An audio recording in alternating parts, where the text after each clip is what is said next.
Hey, what's up and welcome back to Interpreting the Scares. That's right, we're traveling right along in our daily journey through the nightmares with the third Hannibal adaptation to grace the silver screen, and that is Hannibal.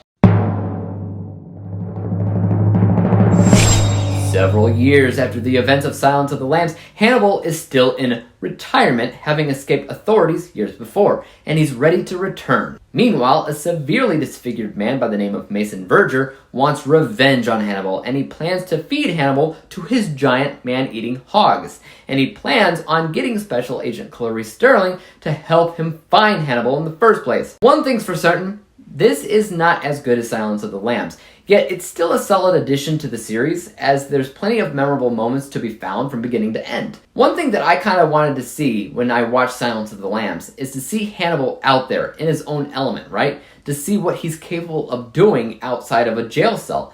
And you definitely get that in this film. I mean, you see him stealthy, avoiding capture, and you see him in his most predatorial genius as well, because Anthony Hopkins, once again, he kills it in the role. That being said, there's something a little bit more special about seeing Hannibal behind bars, because that's when he's more of a towering figure. That's when he's more commanding and creepy. How he's able to manipulate everything while still being incapacitated is much more compelling, actually, than seeing him out and about.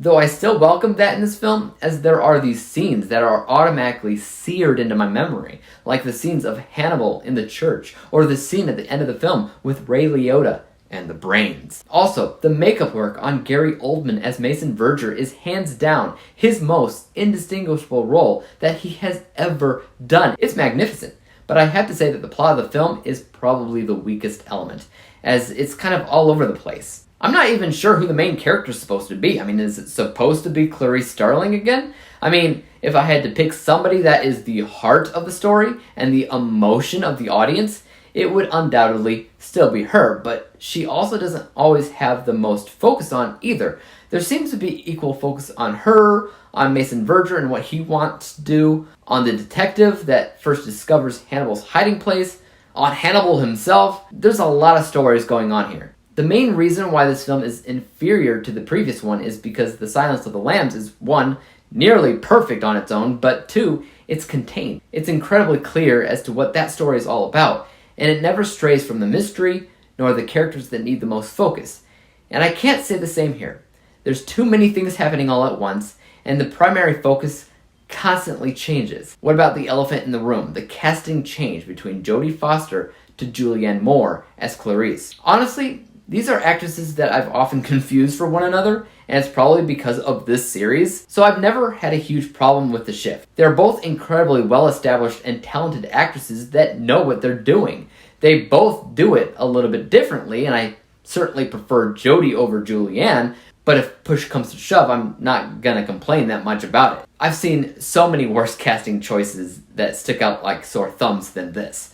Because the first time that I saw the movie, I can tell you that I don't even think I noticed the change.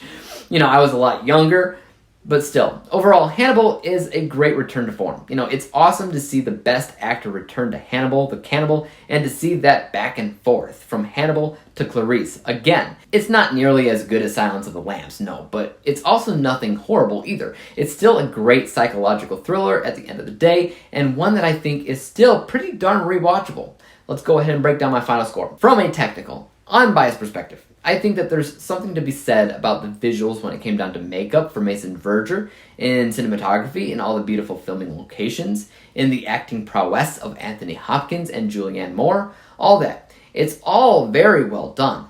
But I have to take away points from the writing, as a majority of the time I felt like it was convoluted and hard to keep track of who the most important driver of the story was here. So, minor docked points there, but still a pretty solid score of 84%.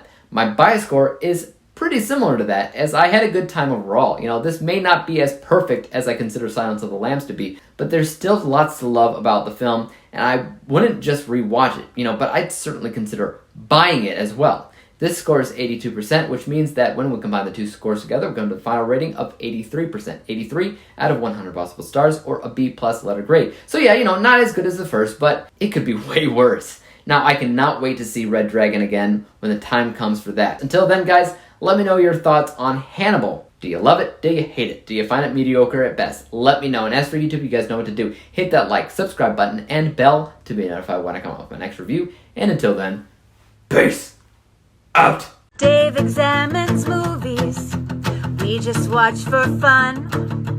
Davey is the expert. He is the #1 critic.